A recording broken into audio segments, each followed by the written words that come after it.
اقرأ باسم ربك الذي خلق، خلق الإنسان من علق.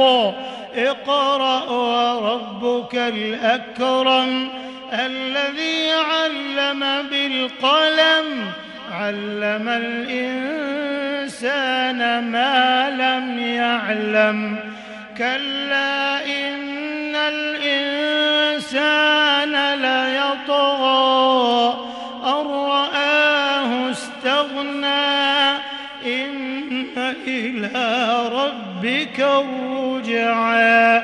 أرأيت الذي ينهى عبدا إذا صلى، أرأيت إن كان على الهدى أو أمر بالتقوى، أرأيت إن كذب وتولى.